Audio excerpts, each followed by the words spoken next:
Very happy to be amidst all of you here today on this Sunday Feast program. We are going to discuss this topic which is known as life apps. This is based on one of the books that I just recently wrote called Open-Eyed Meditations. So essentially this book is all about seeing the world through the eyes of the Ramayana and the Mahabharat. Practically seeing every situation of life through the stories of these two epics. So I'm going to speak many things that are connected to our life, seeing all of them through the stories of our scriptures. And you'll find through this whole presentation that our scriptures are very life applicable. Because until and unless you really have something to transform your personal lives here, most people are not really inspired by studying the scriptures, reading the scriptures, understanding the scriptures. You live in a very selfish world, and therefore the question always is, what am I going to get from these scriptures? So what I'm planning to do today is go through many aspects of our personal personal life, as well as dealings with people in the world, dealings with life situations in the world, and see how the stories of the Ramayana and Mahabharata are applicable in each of the situations. That's the style in which we'll be studying. While we are discussing life apps, it's best that we put all our apps off, put all our phones off, so that we can focus and understand life apps, because all of us need apps to survive in this world. So the whole idea behind this book is that every time I went through a particular situation myself, or I've seen devotees going through these situations in their personal lives, I used to write articles, what I used to call them meditations, and all these meditations put together became a book, basically. So that's what this book is all about, in essence. It has about 64 meditations of 64 different aspects of life. I'm probably going to speak about 5 or 6 meditations today. That's all I'll be able to speak today in the next 1.5 hours. So while I'm going to speak today, I'm going to tell a lot of stories, because stories keep people awake. That's the first thing. And the second thing is that stories are easy to digest. Heavy philosophy sometimes becomes a little too much to digest. So in today's time and age, I feel that people love stories, and that's what they can connect with. But while I always give a warning that when I'm telling stories and I'm going to narrate a lot of stories, please remember the story, but also remember why I told the story. Many people forget why I told the story. They remember all the stories. So one time there was a man who went to his guru, and he told him that I have a problem in life. The guru said, what happened? He said, I hear so many classes, but I don't remember anything. Why is it that? So the guru said, I will tell you. And he said, first get me a liquor bottle.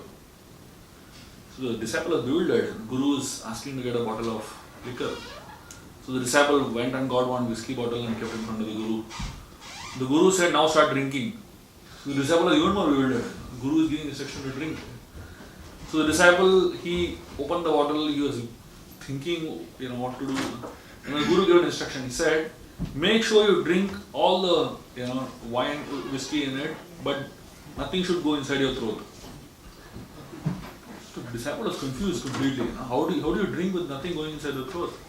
So what he did was he started drinking, and he would spit it out. Drank a little more, spit it out. It's like the whole bottle got over. So the guru asked him, are you drunk? The disciple said, nothing went inside my throat, how can I be drunk? The guru said, that's exactly what happens in satsang program. You happen to hear, but nothing really goes inside. He just disappears. Therefore, ISKCON is sometimes called as ISKCON se ISKCON tak. Kan means ears. So ISKCON means you hear from this ear and remove from this ear. So many people come for satsang programs, but they actually don't allow the knowledge and the understanding to penetrate into their heart. It just goes in from this ear and comes out from the other ear. That's not what transformation actually is about. When we hear knowledge, we have to apply it in our personal lives. And that's when it can actually result in transformation. So the Vedic culture, the deepest of wisdom is often in very simple stories of life. I'll begin with the story of a great king in India named Shivaji Maharaj. I don't know whether you have heard of him. He was one of the most powerful kings in Indian history, and he created an entire empire practically during the British times or the Mughal times. Really did something that probably nobody has been able to do. You know. So one time he was captured by Aurangzeb, and he was held in a prison in Agra. And somehow he escaped from the prison, and he was running through the jungles. So as Shivaji was running through the jungles, saving his life, he was naturally not in his kingly clothes. He was dressed as a prisoner, and somehow he found a small hut in the middle of a forest, and he was very, very hungry. So he went and knocked on the door. An old lady opened the door, and Shivaji said, "Can you feed me something? I'm feeling very hungry." The old lady invited him in. She made him sit. She put a banana leaf in front of him, and it's a traditional way of eating. And then she put a heap of rice on it, hot rice. And then she began to pour dal, hot dal, piping hot. And somehow Shivaji Maharaj was not used to eating in a banana leaf, So the dal began to flow out in all directions. Now if you don't know Indian cuisine, and if you don't know how to eat, rice dal properly, you can really mess it up. So Shivaji Maharaj was struggling to put all the rice and somehow stop the dal from flowing out. And somehow he was not able to handle it. And this old lady made a comment. And this comment of this old lady became the foundation of the entire empire of Shivaji Maharaj. He built his whole empire based on this comment of this old lady. You know what this old lady said? This old lady told Shivaji Maharaj, without knowing it was Shivaji, of course, the old lady told him, "You are eating food like Shivaji Maharaj is ruling his kingdom." Shivaji Maharaj was totally bewildered. What does she mean by that? And she explained that Shivaji Maharaj is expanding his kingdom like anything, but he has not built a border.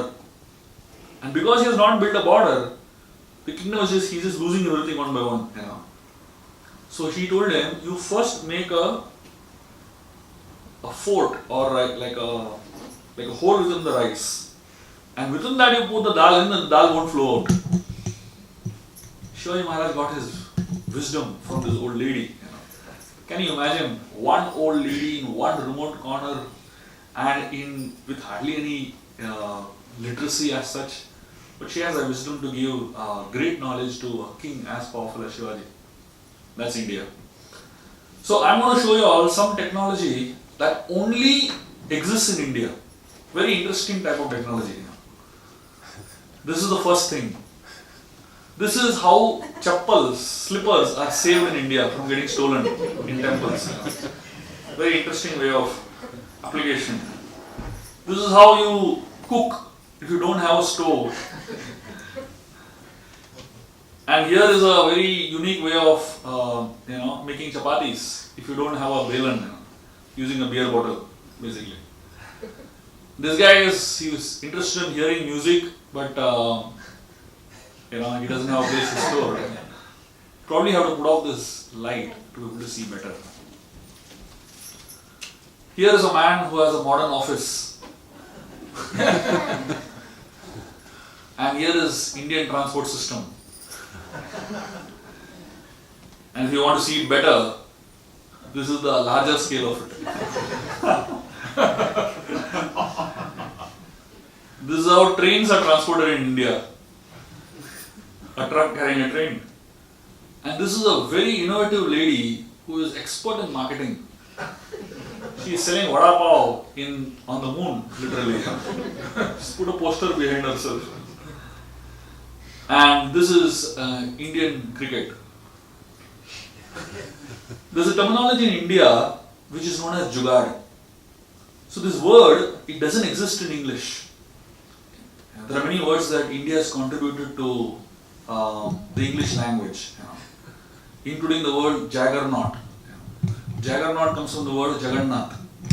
Basically, when the Britishers were in India and they saw this Jagannath Rath Yatra, massive carts going, The Rath Yatra has a very interesting phenomena, and the British are just completely bewildered by the whole phenomena of Rath Yatra.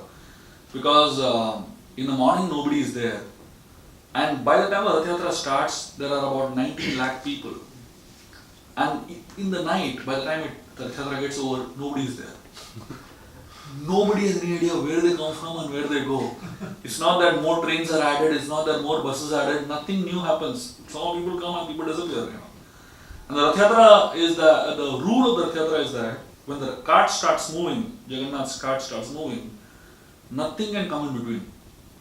So sometimes the cart starts moving sideways. There's a straight road, but sometimes the cart kind of gets misaligned and it goes in the side.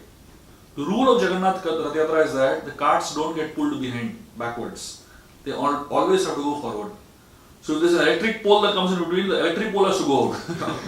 If there's a house that comes in between, the house has to go. Jagannath Rath won't go. So the Britishers are completely bewildered by this whole phenomena. And then they coined this term called a juggernaut. Juggernaut essentially means something unstoppable. So Indians have added a lot to the English dictionary, including the word jugaad. Jugaad essentially means somehow or other getting things done. Once we were traveling in a train in India. This was a second class, third class compartment in a train which traveling towards the north of India. It was like a 20-25 hour journey. And this was during the peak of the Indian summers. If anybody has experienced Indian summer, and that too in north of India, you will understand what I'm saying. Sweating like crazy. And Indian trains, especially third class compartments, are quite packed. There's no concept of tickets, because the TC can't get in only. The ticket collector just can't step into that compartment. How do you check tickets? So it's just so packed up. So there was one American devotee traveling with us. This was the first time I was traveling in a train in India in the summers. The third class train, third class compartment, and it was hot, and the fans were not working in the trains. So this devotee was asking us, is there any way of getting these fans to work? One fellow, he got up enthusiastically. He said, do you have a comb? We don't have comb so much because we don't need it. But somebody else gave a comb, and he got up on the train seat, and he started banging the fan. Ta, ta. This devotee is wondering, what is he doing? The fan is not working. Banging the fan. After 4 or 5 times of hitting the fan started working. This American devotee was bewildered. He said, what did he do? This is Indian technology. It's called as static electricity. Hitting the comb of the fan. So these are techniques that don't work anywhere else. But somehow they work in the land of India. So the whole idea of where this problem solving aspect came into India is from our Vedic scriptures.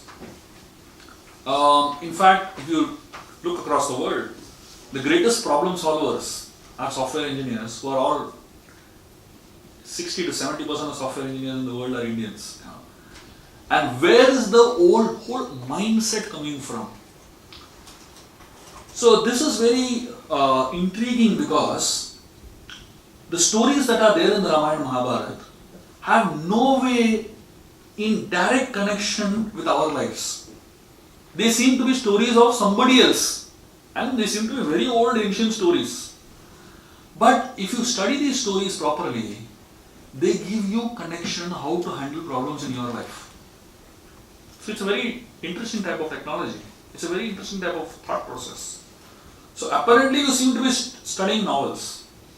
Apparently you seem to be studying stories, but actually it ends up transforming your life. And that's the best part of these epics. So today, as we are going through these different stories that we are going to talk about many aspects of ourselves. The first aspect we are going to speak about is known as self-image. Today, everyone is concerned about their own image, how the world looks at them. And therefore, we will have to study what really the concept of self-image is through one very interesting story in the Mahabharata. The sure shot formula for a life of misery is to allow others' ratings of your actions to determine your self-rating. Today is a world of likes and dislikes. Facebook, Instagram, YouTube, everything is just about this and this. So there was a young boy who uploaded a YouTube video. He made a first video of his life. And he uploaded it on YouTube, and 99 people did this. And one person did this. He went into a depression. Why this one fellow didn't like my video? I told him, 99 people liked your video. He said, that doesn't matter to me. Why that one fellow didn't like? So he went into a whole paralysis, just analyzing and overanalyzing the fact that why one person didn't like my video. Unfortunately, human beings tend to see themselves through the lenses of others' approval.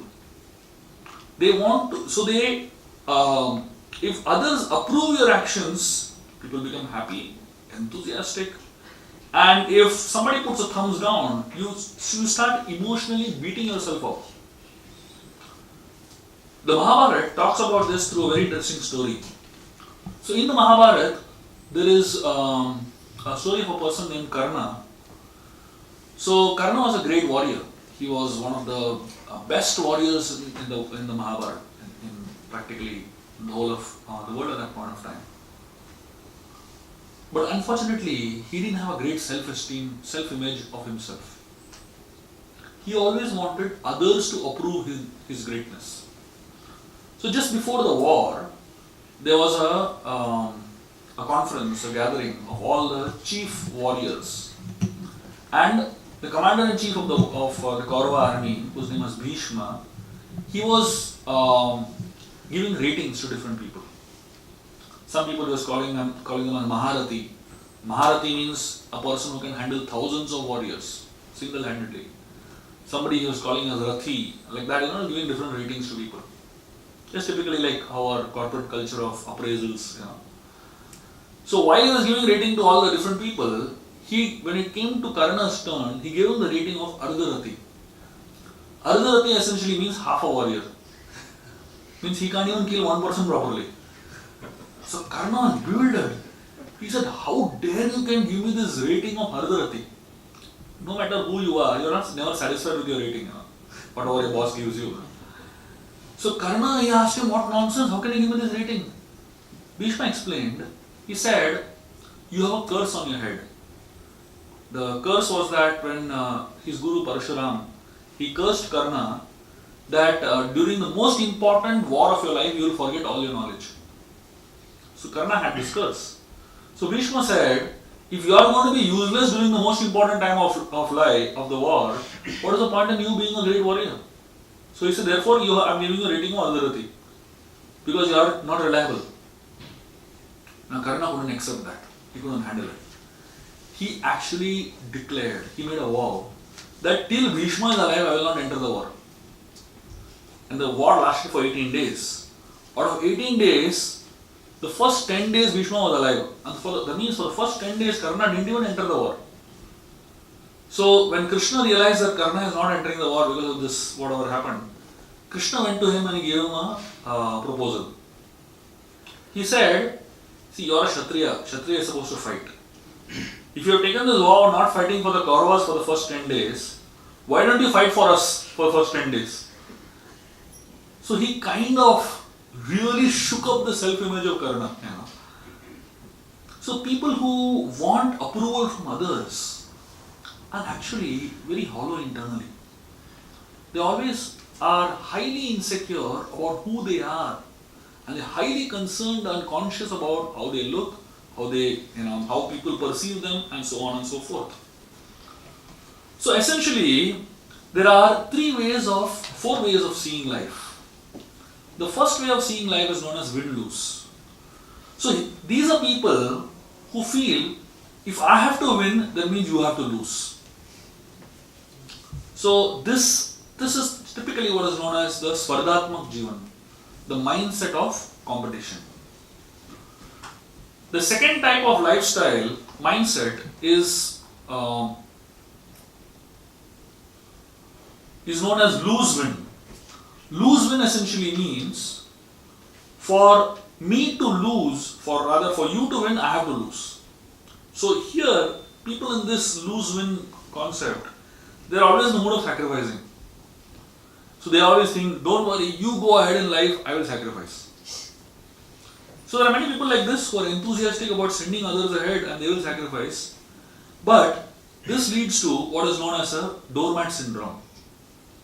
They actually feel like a doormat after some time. Everybody steps on them and goes ahead in life. What about me? Then they go into depression.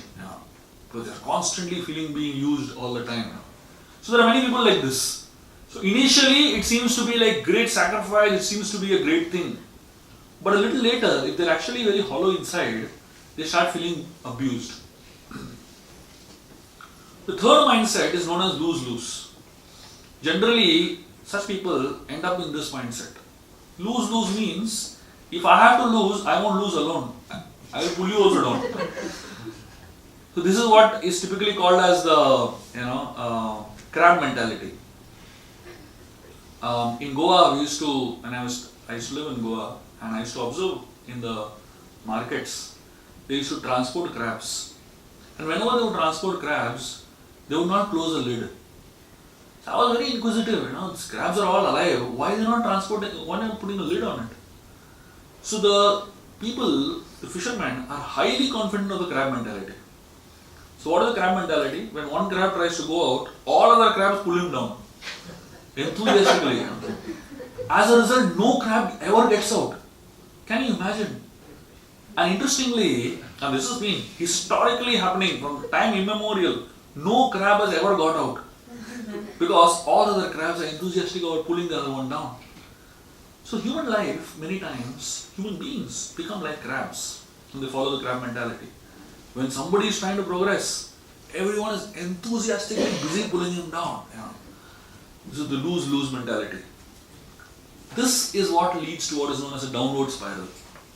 You keep going lower and lower in your consciousness. And of course, the final thing is known as the win-win mentality, which means that for me to win, you don't have to lose, and for you to win, I don't have to lose. And the whole mindset is, winning is not about independence. Winning is about interdependence. That means I have my strengths and you have your weaknesses, and you have your strengths and you have your weaknesses. When we collaborate together, when we work together, we can achieve what is known as a win-win. The second thought that I would like to share with you all is known as self-satisfaction. So today is a world of shopping. Everyone is busy shopping, especially all these sales and all that. Saturday sales. Yeah, special days. So we have in India June and July when the monsoon time comes. That is when all the sales take place, all the discounts. People are dying for these sales, practically, and especially festival seasons.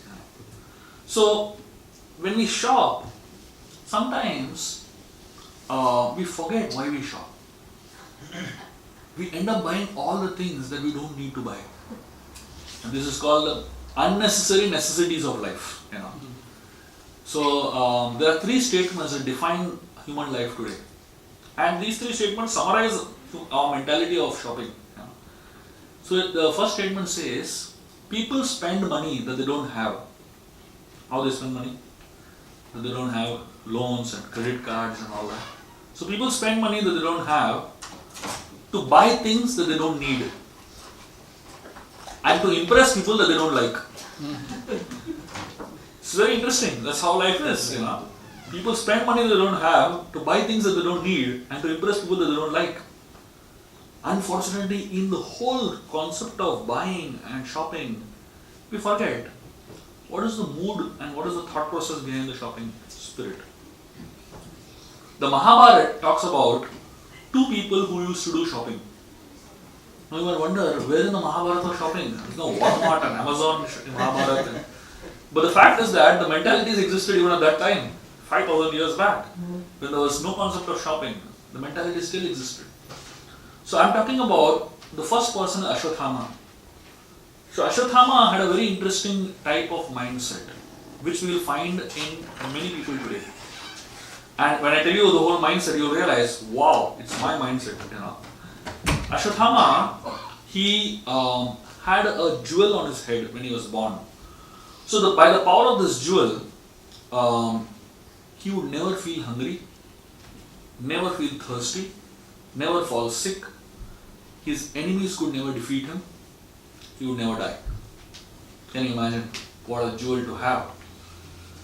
So he had this, but unfortunately he had no faith in it, no confidence in it. Therefore, whenever he would be attacked by enemies, he would go and hide behind his father, Dronacharya. He didn't have confidence in himself, basically. It's like typically today, there are many people who have high-end mobile phones, but they don't know how to use it only. I know so many people. Once I was traveling in a train, and there was a villager in India who took out an iPhone 7 from his pocket. I said, wow, India is progressing. And when he took out this iPhone, I was thinking that I was very impressed. But after a minute, I got highly disappointed, because this guy didn't know how to make a phone call from it. He was asking somebody else, can you help me make a phone call? Even the basic use of the phone, he had no idea how to do it. So, Ashwatthama had this jewel, but he had no ability to use the jewel. Ashwatthama's mindset was, he believed that whatever he desired, he also deserved it.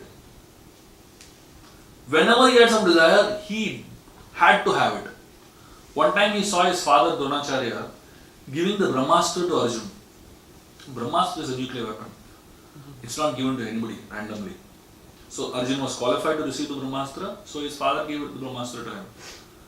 So when Ashwatthama saw Arjun receiving the Brahmastra, Ashwatthama went to his father and said, I also want Brahmastra. His father said, come on, you are not qualified to receive the Brahmastra, I can't give it to you. Ashwatthama said, nothing doing, you have to give me. He started pestering him like anything, and finally, Dronacharya out of frustration gave the Brahmastra to him. This guy took the Brahmastra and went to Dwarka to meet Lord Krishna. And he told him, I have an exchange offer for you.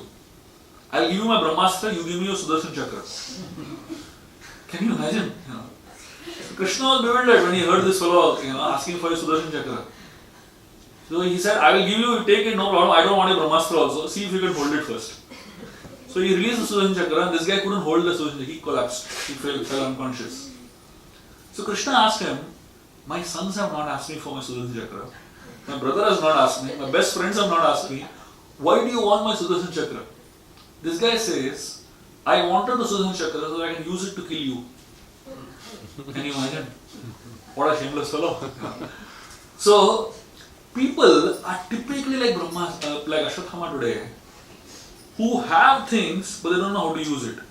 They just feel that what they don't have is only going to give them happiness.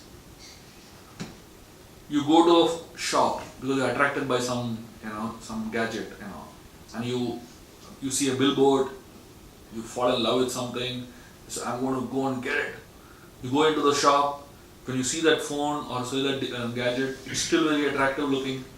You pick it out, in your hand also it looks very attractive. The moment you pay money and buy it and you come out of the shop, it loses its attraction. So, oh my God, I should have bought something else. So the mind has a nature of tricking you constantly.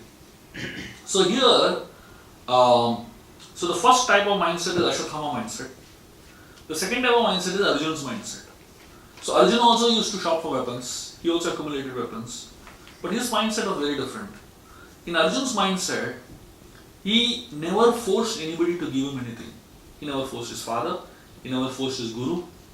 He always believed in the law of magnetism. Which means that if you use what you have to the optimum, to the best possible capacity, you get more. So Arjun constantly strived to find value in whatever he has. And that's the difference between Arjun and Ashwatthama's mindset. Today, we're living in a world where there is too much on our plate. The mind is always hankering for more.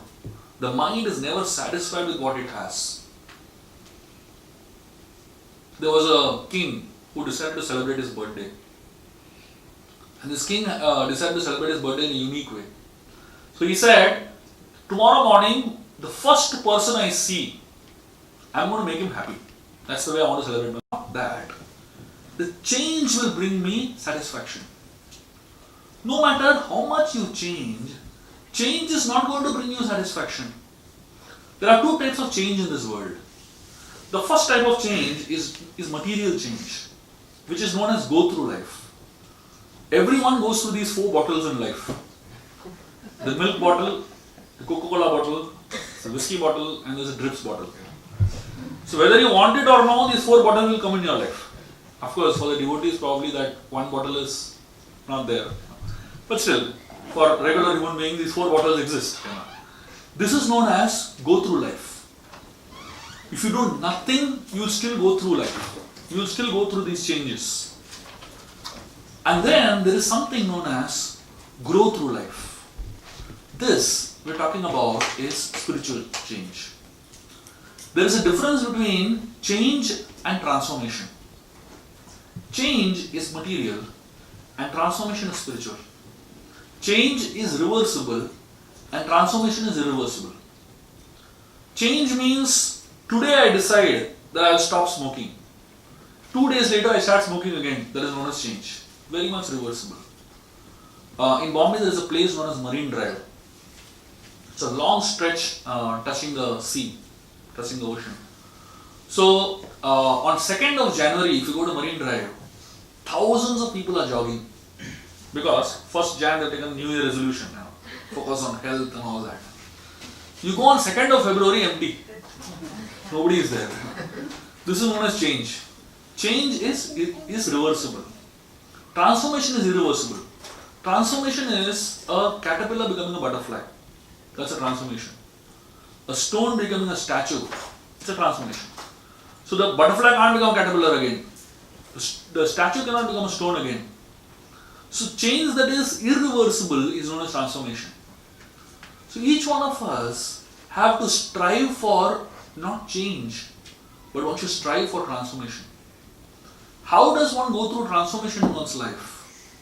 One goes through transformation in life if you are present in any moment with full intensity. Everyone goes through some special moments in life.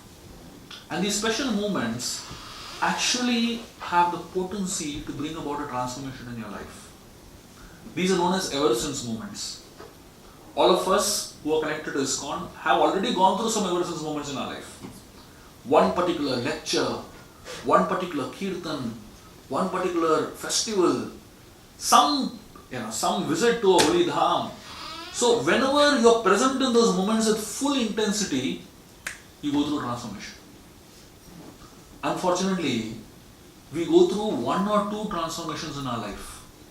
But potentially we can go through a transformation every day, provided we are present in those moments with full intensity. Like for example, Mohandas Karamchand Gandhi, Mahatma Gandhi, he was sitting in a train in Pretoria and he was thrown out of the train. The day he was thrown out of the train, that was an ever since moment for him. He was never the same person after that. Gautam Buddha, he was Siddhartha first, he was a king, he was a prince first. But one day in his life, he went through an ever since moment. He came out of his palace and he saw this diseased person, he saw an old man, he saw a dead body. And the moment he saw these phases of life, he started asking questions. And he was never the same person again, he became Gautam Buddha. So each one of us can go through those ever since moments where those ever since moments, if we are present in those moments with full intensity, we can go through a transformation. So what we are actually looking for is not change, we are actually looking for transformation. But instead of looking for transformation, without knowing, we are actually looking for changes in small things in life. Therefore, only when we understand how time is so valuable for us, so precious for us, we will really understand how much time we have left to focus on transformation. Assuming that you have a 78-year-old life, this maximum lifespan in today's times, look at the number of years that are left free. 1.5 5 years taking care of children, 1.3 years commuting, 2.5 years shopping, 2.5 years grooming, education, eating, drinking, doing your regular activities, social media, 9 years goes in social media, 10.5 years in working, 28 years in sleeping. After all this, what is left in a whole lifetime is 9 years. So 9 years is the time that you have to decide whether you want to go through a transformation or no. And if you don't focus on those 9 years of your life, whatever is left, and that too, this is like assuming you are up to live up to 78. There is no guarantee you will live up to 78 also. So that means you have really very less time to look for transformation in our life. And therefore, it is very, very important as human beings to value our time and to decide how much intensity we are going to put in those 9 years. So it's not about just spending those 9 years looking for transformation. It is about how much intense you are about going through a transformation. The next is a very important element which is known as self-control. In today's time and age, everybody is going through negativities. Everybody is going to go through problems, crisis, chaos. So how does one go through and deal with the negativity that comes in life? Dealing with negativity, you don't need intelligence, but you need good attitude. When you want to go through negativity in your life, all we need is the right attitude to deal with negativity. In the Mahabharat, there is a story of Arjun who went to the heavenly planets, and he went to meet his father Indra. And while he was with Indra, there was a dance performance going on, and there was this beautiful Apsara named Urvashi who was dancing. And Arjun kept looking at her. So Indra thought that maybe he is interested in her, and he sent Urvashi to Arjun later. So Urvashi came and told Arjun that, I'm a young woman, beautiful woman, you're a handsome man, let us unite together. Arjun said, I'm sorry, I didn't look at you in that way. I considered you to be my mother. She was like disgusted. You call a young woman Mataji is very complicated sometimes, especially if they don't understand the whole devotional context.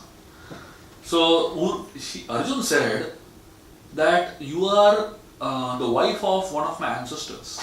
So Arjun's great grandfather, his name was Pururava, was married to Urvashi. Now from that point of view, Urvashi is his great grandmother. So Arjun was looking at her and thinking, Arey, my great grandmother looks so young. So that's what he was thinking. Now from Urvashi's context, it was too much, it was too insulting for her. She never realized that she's actually such an old person.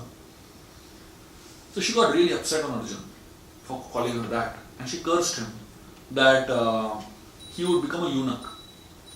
Now for a handsome man, for a person who is like really, one of the most powerful leaders of his era, most, the greatest achiever, all that what Arjun was, being cursed to become a eunuch, it's not an easy thing. It's not at all easy to handle it. But Arjun, when he heard this curse, he accepted the curse as a blessing. And the 1 year that Arjun was spending in incognito when they were exiled, 1 year the Pandavas were supposed to be in disguise. They were not supposed to be able to be recognized. So that 1 year Arjun accepted that curse and actually become a eunuch for 1 year. So when we go through problems in life, we need to learn how to see the problems in the right way. Problems many times are actually opportunities for us to grow. Problems many times are opportunities for us to actually go to the next level. The mind is a highly negative thing, and the mind generally harbors a lot of negative emotions. There was a man who had gone to a minister asking him to help him with a job. The minister told him that you come back the next day, I will take you to some really big person and he will give you a job for sure. So the minister suddenly smelled something very weird, very bad. This man's socks were stinking. So the minister told him, if you wear a socks like this and come tomorrow for the interview, they will never give you a job. So he said, let me give you a good socks. So this minister actually helped him get a new pair of socks and told him, make sure you wear this socks and come. This man went away, thanked him.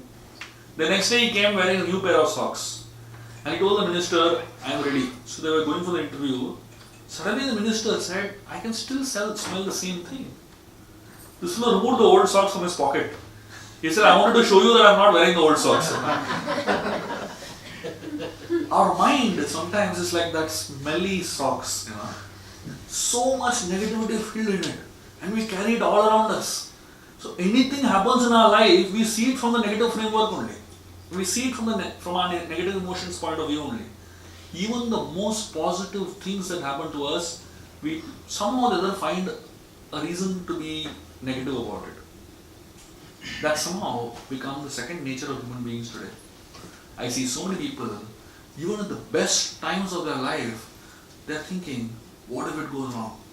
What if something goes wrong? Highly negative in their mindset. Why do we behave so negative? Why do we learn to see problems as calamities and learn to see only the negative side of problems? The reason is because most people today don't have the time to laugh and cannot laugh on their own mistakes and their own shortcomings on what they go through in life. There was a man who was walking to an interview and a brand new suit and well dressed. He was walking with his friend. And suddenly, as they walked out of the house, a crow passed over and threw Mahaprasad on him. Completely dirty suit. This man, he said, thank God. His friend said, your suit is dirty. How will you go for the interview? And why are you saying thank God? He said, thank God elephants don't fly. Quantity would have been much bigger. So when we go through negativity in our personal lives, we need to learn to see the negativity from a highly positive framework. And that can happen only if we learn to add laughter in our life. The previous ages, people would laugh a lot. I remember in my younger days also, when we would be eating dinner together at home, we would be laughing so much. But unfortunately today, people don't laugh at all. To laugh, people have to go to a laughter club. Or stand together and say, ha, ha, ha. And everybody laughs that much only. Ha, ha. The next generation, people don't go to laughter clubs also. And if they want to laugh, they say, lol.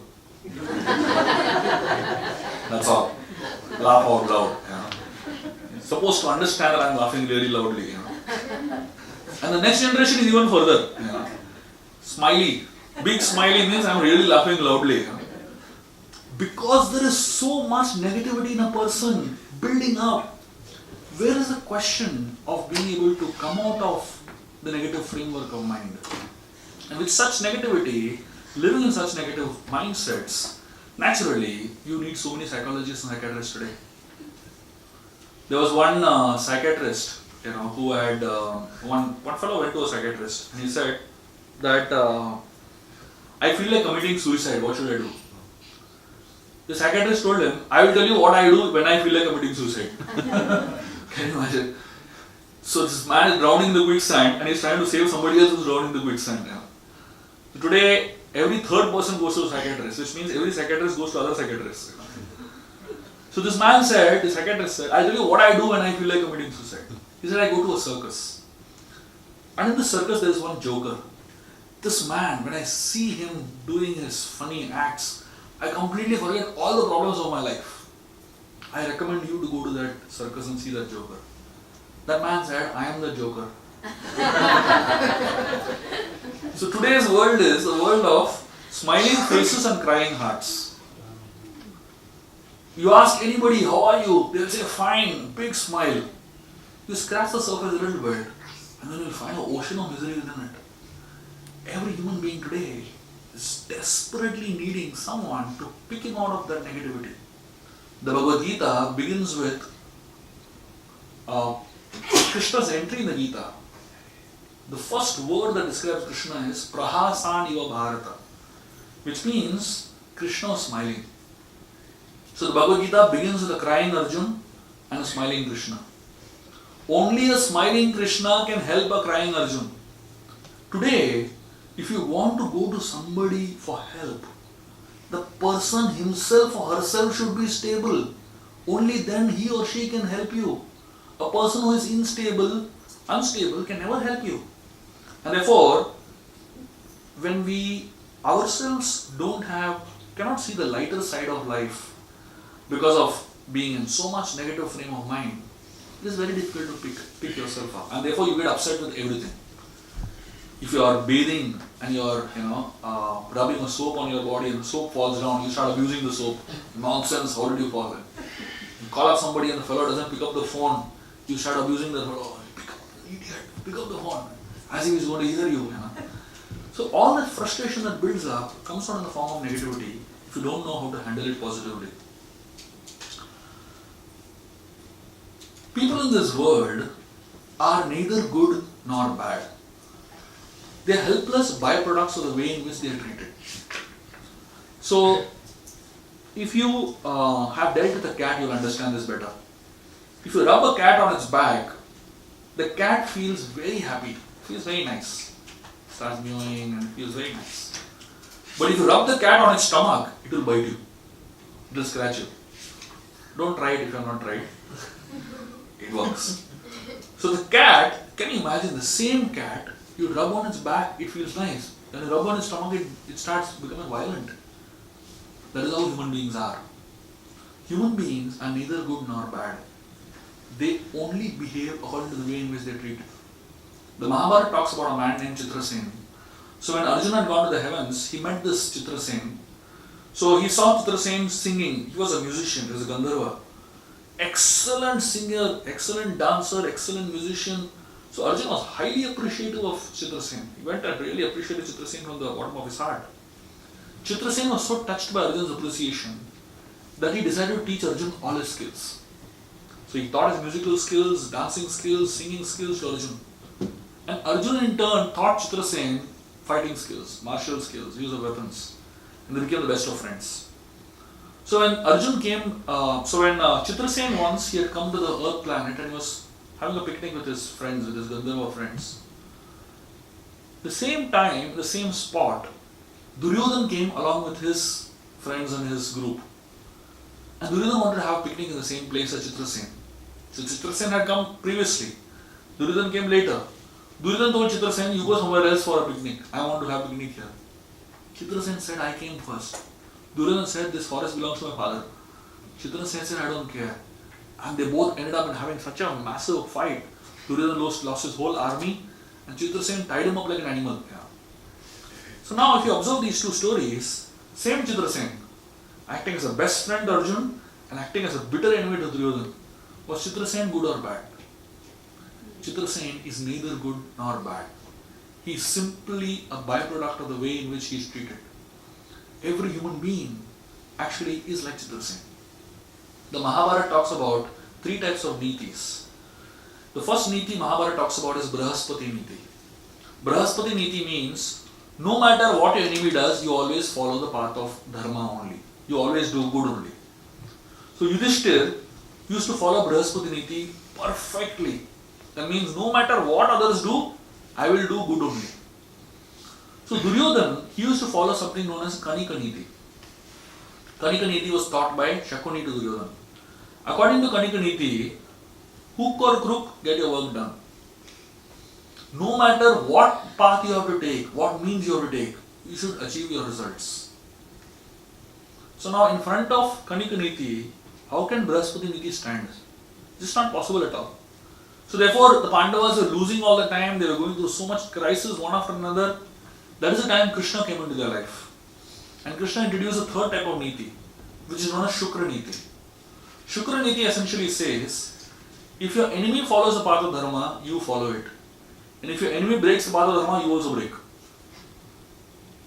So Krishna came and introduced this whole Shukra niti in the lives of the Pandavas, and from then onwards the Pandavas started winning. Consciously or unconsciously, all of us follow Shukra niti in our life. Consciously, unconsciously, we all follow it. That means if others are treating us well, we behave well with them. And if others are treating us badly, behave badly with them. There is a particular type of jewel which is known as a sensitive jewel. It's called the opal. The property of the opal is that if you keep the opal in front of all other diamonds, all the shining, beautiful diamonds, the opal looks very pale. It looks practically like a useless piece of stone. But the opal's price is as good as the other rare jewels for a particular reason. The reason is that the opal, when you keep it on your hand, it looks completely normal stone. But if you cover the hand for a little while, provide a little warmth to the opal, and you open it, the opal shines like a diamond. People are like opal stone. They don't show their good qualities easily. You have to give them a little warmth. The moment you give them a little warmth, their good qualities start shining brilliantly. Otherwise, they just hide all their good qualities from the world. And that is how human beings are. Most people have a problem in dealing with provocations. Every human being has a hot button that he hides from the world. You press that button, then you go wild. Every now and then, somebody or other comes and presses the button. And then we start behaving very weirdly. I'm sure all of you all recognize what exactly all of you all have. And there are some people who are specially meant to come in your life who don't press the button, they bang the button with a hammer. And they are the worst. Everyone has at least one person who is earmarked to make your life miserable. Long back I was talking to one man, and this man was telling me about how his life is amazing. He was telling me how he has an amazing wife, he has a great job, he has obedient children, he has the best house in the best locality, with the best neighbors, the best bank balance, with the best car, with the best boss. He was going on and on and on talking about how his life is great. I thought something is wrong here. It didn't seem like Gita philosophy. How can his life be so perfect? Of course, it's not that I didn't want his life to be miserable or something, but I just felt this is just a little unrealistic. After half an hour talking about how great his life was, finally he said, but. The moment he said, but, I became excited. This definitely is Gita. And after the but, he said, but my mother-in-law. And then he started talking about how this one lady's presence in his life has made his life miserable.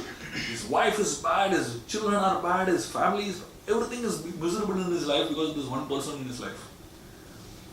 Everyone has at least one person who is there to provoke you. When people are provoked, they react in three ways. The first type of reaction is they act like a hagfish. In a hagfish, when a predator comes in front of the hagfish, it throws some slimy substance on the predator.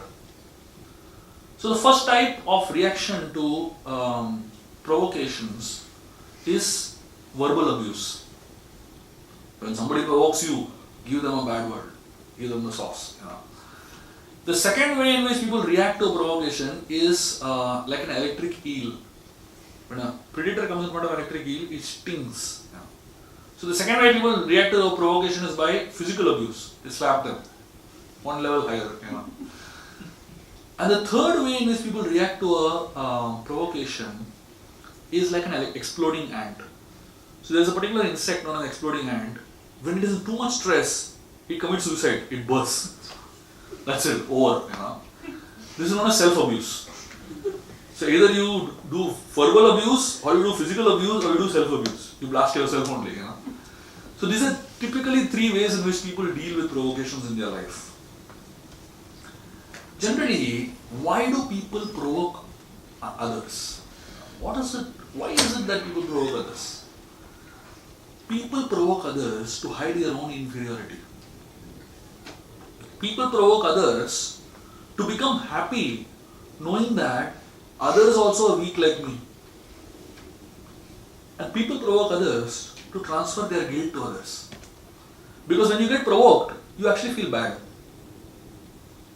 Naturally, because a human being wants to feel strong if he's in control of his own emotions. But when you get provoked, And you generally, if you look at people behaving hostile on the road or in any place, it's actually comedy for others. For the fellow who is getting angry, it's a very serious matter. But for everybody else who's observing, it's actually a joke. Everyone starts laughing at you. You are extremely serious about it, but for everybody else, for such a silly thing, you become serious. That's how people think. So, when you're going through a health test, you know that a pin is going to poke you at some point of time or other. You're mentally prepared for a pin. Like when I go for a health test, I am mentally prepared for 3 pins because they can't find my vein generally. First time, they keep poking here and there, and then finally third or fourth time they'll find the vein. So I become very happy if they find the vein the first time. So when you go for a health test, you are mentally prepared for a prick. So when they prick you, you don't shout out, you don't react badly. But when you're walking on the path and suddenly a thorn pokes your feet, you shout like anything. Why? Because you're not prepared for it. So when you're mentally prepared for a prick, you don't react. But when you're not prepared and it comes, that's when you react. So when people poke you, or what we call as provoke you, if you're not mentally prepared, you tend to be reactive. But when you're mentally prepared, you know how to respond and not react. And therefore, it is very important to understand this whole context of what provocations can do to you. In the Srimad Bhagavatam, there is a story of Bhrigu Muni, who was given this test, or was given the charge of finding out between the 3 of them, Brahma, Vishnu and Shiva, who is the topmost. So Bhrigu found a very interesting test. He devised what is known as a provocation test to find out who is the best. So first he went to Brahmaji. Brahmaji was Bhrigu's own father. So he went to Brahma and he didn't pay his respects to Brahma at all. He just went and stood over there. Of course, in today's context, if children don't pay respects to father, it doesn't matter at all. Fathers have least expectations. But in Brahma's case, he had a great expectation. Son has come, at least he will pay respects to me. Bhrigu just didn't bother to pay any respects. So Brahmaji, he didn't react too much. He didn't say anything. He didn't do anything. But Bhrigu, when he saw Brahmaji's eyes, he could see there was anger in Brahma's eyes. He was not happy at all. Eyes sometimes reveal a lot of what you actually want to say and what you want to do. So Bhrigu looked at Brahma's eyes and he said, this person really wants to kill me at this point of time, but he's not doing anything. He's just keeping quiet. So he provoked Bhrigu by what is the least level of provocation. So it's a mental offense. Then he went to Lord Shiva. Shiva was Bhrigu's brother, own brother. So when he went to Shiva's abode in Kailash, Lord Shiva became so happy his brother has come. He came running to embrace Bhrigu. Bhrigu said, hey, stop, don't come near me. You are so dirty. All your body is covered with cemetery ashes. Stay away. Lord Shiva got wild.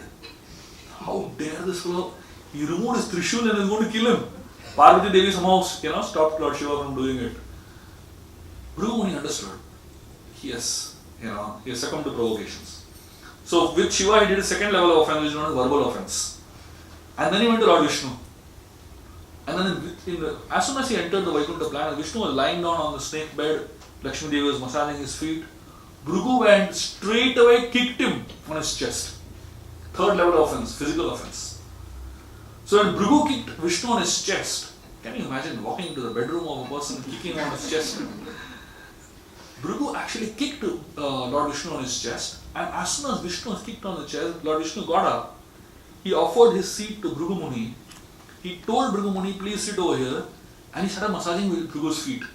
He was telling, my chest is hard as a stone, your feet are soft like lotus, let me massage, you must be hurt. Bhrigu Muni was bewildered.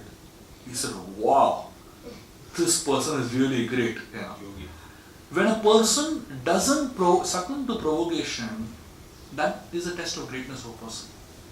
Prabhupada in one of the purports in the Srimad Bhagavatam writes, the greatness of a person is judged by his ability to tolerate provoking situations. And therefore, how great you are totally depends on whether you can handle provocations or not in your life. There are many people there are two ways in which people deal. The first way is known as react. The second way is known as respond. There are two bottles in this world. The first bottle, Lakshman is Guru, the spiritual master. So Lakshman is thinking, when the living entity is in trouble, when the Jivatma is in trouble, he calls out to God, God, please help me. Every Hindi movie you will find one scene where the hero goes to a temple and bangs a bell, and he tells, oh, please help me. So basically when a living entity is in trouble, he tends to go to God for help. Lakshman tells, I have never seen God is in trouble and is calling living entity for help. So that's why Lakshman laughs basically. But Sita doesn't understand the laughter. In fact, she misunderstands Lakshman. She thinks that he has some wrong intention in his mind. So this section of the story of the Ramayana takes place after 13 years of their exile. For 13 long years, Lakshman has been serving Sita and Ram. All night long he has been guarding them. Not slept for one night, 13 years. When I'm saying he has not slept one night, he was not doing a call center job, sleeping in the day, So all day he was serving them and all night he was guarding them. After 13 long years of such sacrifice, Sita tells him, I know why you are here in the forest with us. You are waiting for a chance that Ram goes away so that you can enjoy me. Can you imagine? She doubts his character. Lakshmana is so hurt by the words of Sita. He tells her, I am going away. I can guarantee you when I come back you won't be here. Lakshman goes and he finds Ram finds him on the way. Ram asks Lakshman, who told you to come here? I told you to guard Sita. And then they come back and they find Sita is missing. Ram blasts Lakshman. He says, you are a useless person. You have no competence only. One thing I told you to do, you can't do that also properly. Can you imagine? Two people whom he has given his life to, he has given his youth to. He has sacrificed his comforts, he has sacrificed his wealth, he has sacrificed practically everything of his life. And one is doubting his competence and one is doubting his character.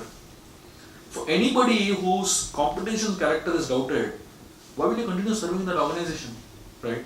Most people, if anybody else is Lakshman's place, they would have said, hell with both of you, I'm going back to Ayodhya. It's very easy to have dropped the relationship and gone back. But Lakshman continued in spite of that. What inspired Lakshman to continue? I always say that Lakshman did what I call as press the pause button. When you're seeing an action movie and suddenly a phone call comes, you don't want to miss any action. What do? Press the pause button. So when Sita spoke those words, Lakshman pressed the pause button and he asked himself a question. He asked himself, does Sita mean what she's speaking? And the answer that he got from within was no. Her concern for Ram is coming out in the form of those words. And when Ram spoke those words, he again pressed the pause button. He asked himself the same question. Does Ram mean what he's speaking? And then again the answer he got was no. His concern for Sita is coming out in the form of those words. So whenever I tell the story and I tell about pressing the pause button, people ask me, Prabhuji, whenever you talk about pressing the pause button, in such situations of life, forget pressing the pause button, we don't know where the remote control is. It's so difficult to press the pause button and all. What inspired Lakshman to press the pause button? Just to give you a background of Lakshman's personality, Lakshman was an angry young man in the Ramayana. If you just read the Ramayana, at the drop of the hat he would get angry. So it's not that he was a regular person, he was an angry person. He was, at one point, he was so angry he wanted to kill his own father, Dasharath. He was such a violent person. Such an angry young man, how come in this situation he didn't get angry? What was the one thought that inspired Lakshman to remain cool in this situation, the most important situation of his life? If you don't know the answer to this question, 30 years of relationship can be lost in 30 seconds. There are so many people who lose the most valuable relationship of life if they don't know the answer to this question. The one thought that helped Lakshman to press the pause button was a thought of gratitude. When Sita spoke those words, the one thought that came in Lakshman's mind was, 25 years Sita has deposited love in this relationship and now she has made one mistake. Should I forget to be grateful for the 25 years of love for this one withdrawal, one mistake that she has made? And then when Ram spoke those words, again the same thought of gratitude. 40 years Ram has deposited love in this relationship. So he was thinking, should I forget to be grateful for the 40 years of love that Ram has deposited? for this one mistake that he made, Lakshmana realized that I can't be so ungrateful in life. And that one thought of gratitude helped him continue.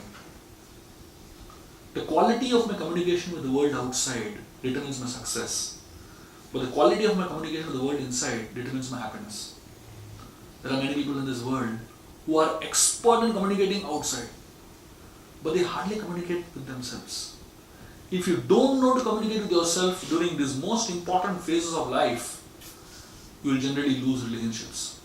And so many people at such high levels lose the most important relationship of their lives because they are only communicating outside. They are not talking to themselves. They are not asking these questions that Lakshmana is asking himself. And therefore, it is very important to remember that to progress, that success in all walks of life depends on success in relationships. And success in relationships depends on the quality of your communication with yourself. Reacting is all about external communication. Responding is all about internal communication. There was a lady who was in a supermarket and she had a small daughter who was crying a lot. This girl was crying like crazy. So this lady kept looking at the daughter and saying, "Jennifer, relax." And the daughter kept crying madly. The lady said, "Jennifer, don't react, relax." The daughter kept crying even more and more. She said, "Jennifer, don't create a scene over here, relax." There was an old man who was observing this whole thing. He came up to this lady and he told her, "Don't you think you're talking a language that is too adult-like? Why don't you speak a language more child-friendly?" This lady looked at this old man and she said, "What makes you think I'm talking to her? Jennifer is my name. I'm telling myself, Jennifer, relax." So there are many situations of life where you have no control over what others do. But at least you have control over what you do.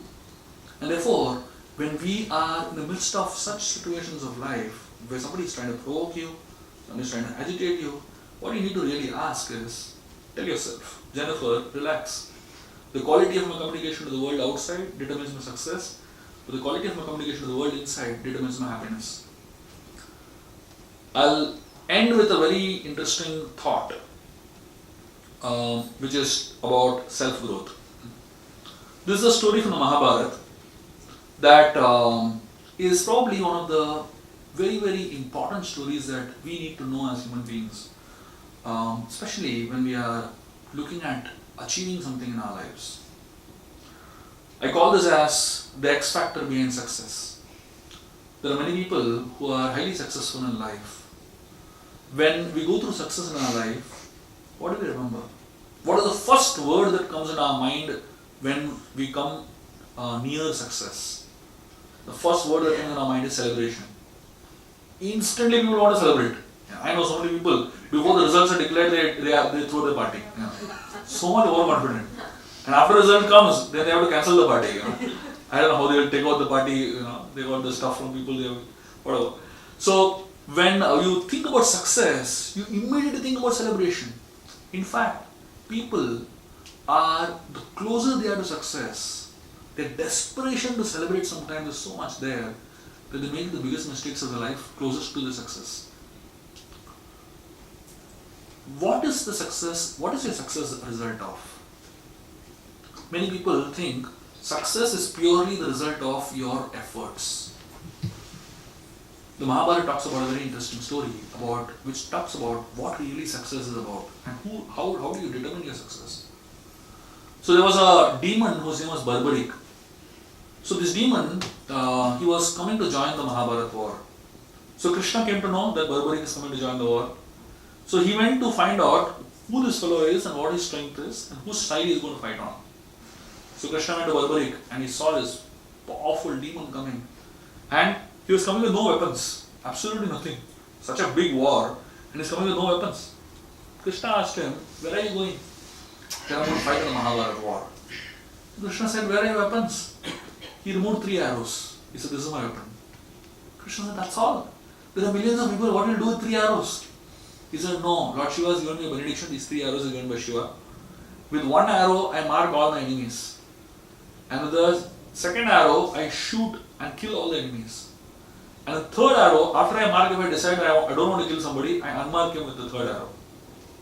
Krishna said, what? This looks like Photoshop, So Krishna told him, can you show me your power?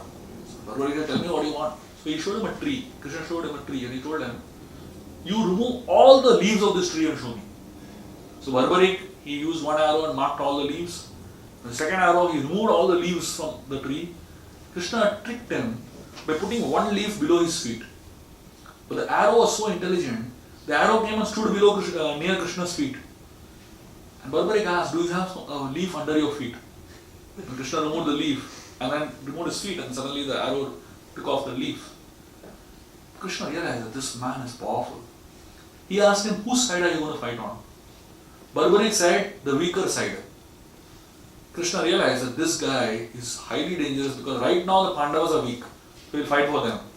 With Barbaric on his side, the Kauravas will become weak in some time. So this will shift sides. Yeah. So Krishna, he came disguised as a Brahmana. So Krishna asked Barbaric, can you give me some charity? So Barbaric said, ask whatever you want. Krishna said, give me your head. Give me your head in charity. So Barbaric got bewildered. What do you mean by head in charity? So Barbaric realized this cannot be an ordinary person. He fell at Krishna's feet and he asked him, please tell me who you are.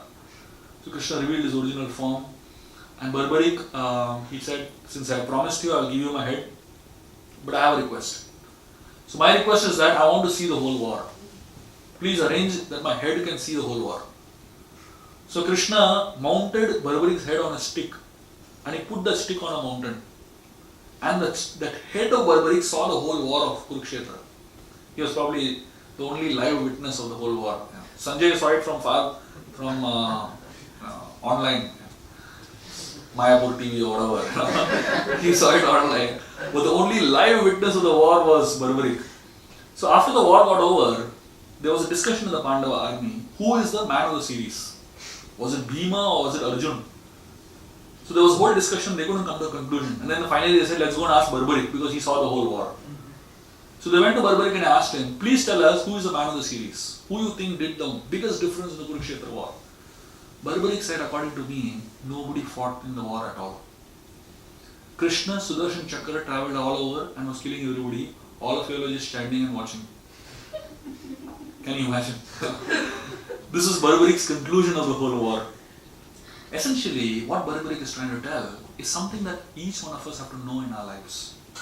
The Bhagavad Gita, Krishna speaks about 5 factors that influence action. He says that there are, out of the 5 factors that influence your action, the first 4 are in your control. But the 5th factor is not in your hands. The first factor is karta. That means you choose the best person for the best project, you will get the best results. The second is place. The place where the action happens, the project happens. You choose the best place, you will get the best results. And the third is the instruments. You use the best instruments, you will get the best results. And the fourth is the types of endeavors. You put different types of endeavors.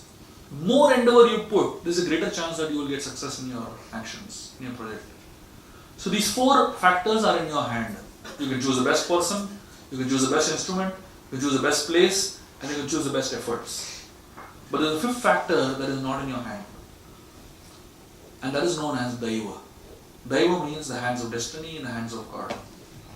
So behind the success in our lives, it's not only our efforts, it's also something else that determines success. And therefore, one has to be very humble when we come through a phase of success. When the Vedic scriptures, when you are given blessings, when somebody goes to ask for blessings, it is said, Vijayi Vinayi Bhava. Vijayi Bhava means may you be victorious. And Vinayi Bhava means even after being victorious, you should be humble. And that is the real understanding of success. There was a man, there was a king actually, who wanted to know, who had a question, burning question in his heart. He asked his minister, tell me, what is the daily activity of God? What does God do daily? His minister said, how will I know? You ask the priest, maybe he'll know. So the king asked the priest, what is the daily activity of God? The priest said, I will find out and tell you. So the priest, the king told him, you have 6 days. In 6 days you find out what is the daily activity of God, otherwise I'll kill you. The priest went back and read every scripture he could get his hand on. After reading all the scriptures he could get his hand on, 6 days, nothing. He couldn't find out what is the daily activity of God. So this fellow, he decided to save his life. He ran away from the kingdom, middle of the night. So when he was in the outskirts of the kingdom, one small shepherd boy, he saw this priest. He said, where are you going? You seem to be going on an errand for the king. The priest said, no, I'm going to save my life. The shepherd said, what happened? The priest told him the problem. The shepherd said, that's all. I know the answer. The priest said, do you really know the answer? He said, yeah, of course, it's so easy. The priest said, tell me the answer. The shepherd said, I won't tell you, I'll tell the king directly. So the priest was thinking, should I have faith in this fellow or no? So he said, let me take a risk. So he took the shepherd to the kingdom and he produced the shepherd in front of the king and he told him, my dear king, your question is so simple that a shepherd in our kingdom can answer it. And he told the shepherd, answer the question. The shepherd asked, what is the question? The priest was bewildered. The king said, the question is, what is the daily activity of God? The shepherd said, I'll tell you on one condition. The condition is that I want to sit up on the throne, you come and stand over here. Now the priest was sweating, because the priest had no idea what this boy is trying to do. So the king was really upset and angry, but he wanted to know the answer. He had no option. So he came down and the shepherd went and sat on the throne. After sitting on the throne, he asked, so what is the question? So now the king was wild.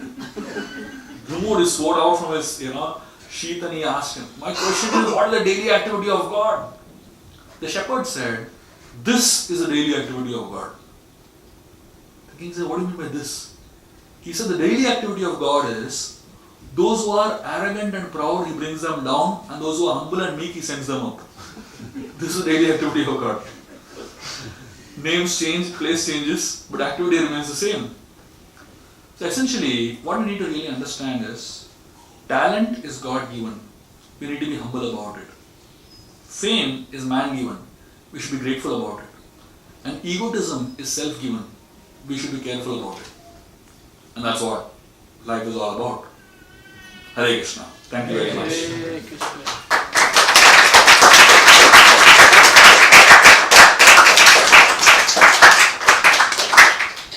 So what I spoke today was just 4 or 5 meditations from the Open-Eyed Meditation book. 64 such meditations, which can deal with every aspect of your life. This is a book that I highly recommend every devotee to have. Probably it will help you see scriptures in a totally different light. And more than that, it can be a guidebook that can help you deal with so many problems of your personal lives. Things that you can never ask anybody else about. Just read it and you probably will find a solution from our scriptures. Anybody has any questions or comments? Yes. Actually, the thing I was hearing from you, actually I know the stuff, most of the stuff.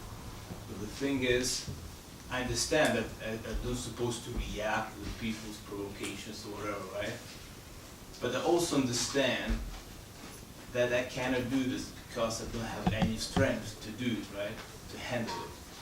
So my point of view is where I see the outcome with the answer is just to get more into Krishna consciousness, as Prabhupada told. If somebody provokes you, it's a lack of Krishna consciousness. So is that right? Yes, absolutely true. Yeah. See, Krishna consciousness is a solution to all problems of life. But the problem is we are not Krishna conscious. And we may not be Krishna conscious so easily in this life. So we need some practical tools while we are living. And therefore, these 3 scriptures, in my understanding, is like this. The Ramayan tells us how to lead life, how to lead in this world. The Mahabharata teaches us how to live in this world. And the Bhagavad teaches us how to leave this world. Good point. Right? So we need tools to live in this world. We can't be always be thinking of, going back to Godhead and all. That all is there. That's the most important thing. But we need to live here. So the Ramayana shows how to. Ramayana, Mahabharata, these are tools, these are books that teach us how to live in this world. Anything else? Yes. Hare Krishna. No problem. My question was just that before you were talking about transformation, but obviously, is it if you need to make a transformation? Obviously, it's because it's different to change. It means that you'd have to sort of stick at it so that it. You have to stick at it. You have to keep practicing it to do. What I meant was, you need to be present in that moment with intensity. So that means, like for example, let's just talk about our own spiritual practices. You know? So there are two ways to practice Krishna consciousness. So the one way to practice Krishna consciousness is the superficial way, and the other way to practice it is with intensity. So generally, the easier way is to practice it superficially, but that's not going to really create any transformation in your life. It will create a lot of changes probably. But if you wanted to create a transformation, you need to practice it with intensity. The same thing with every aspect of life. If you're working in a particular department, a particular project, there are two ways to do it. Either do it just for the sake of doing it, or do it with full intensity. Because anyway, it's going to take the same amount of time. Same thing with chanting, 2 hours of chanting. Either you do it mechanically with just for the sake of doing it, or do it in full intensity. It's going to take the same amount of time. So every aspect of life, you need to decide whether I want to just do it or do it with full intensity. When we're hearing a class, we can just sit and hear. There are different ways of hearing. There's something known as spaced out listening. You physically hear, your eyes are open, you're shaking your head also, but you're just not here. You understand? That's a very famous way of doing it. And most people choose to do that. For many people, classes are a good time to relax, and because nobody's going to disturb you, good environment, positive vibrations. It's a good time to sleep also. So, or you be present with full intensity and absorb every word and see if it can actually transform your life. That's what we need to choose. So I was just going to say, how do you stay motivated to sort of always be present with full intensity? So, whenever your intensity goes down, hear this class again. You need somebody to push you up, right? For everything, you need somebody to push you up. So, you find someone in your life who can really push you up, and make sure that person keeps pushing you up. If you can't do it yourself, you need someone to help you. That's the purpose of having a good guide in our life. Anything else?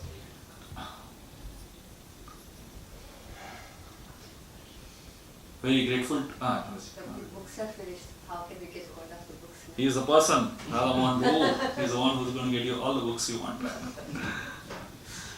You can just, whoever wants books can tell Prabhuji and he will make sure it comes. So very grateful to all of you all for your patient listening and for coming here so many times. I've been last 3 days giving talks here. I've seen some of you all come for almost every lecture. Very grateful to all of you all for allowing me to serve you all in some way. And if something I spoke in the last 3 days has helped you all in some small way, I'll consider my effort of coming all the way here to be a success. Thank you very much. Hare Krishna. Hare Krishna.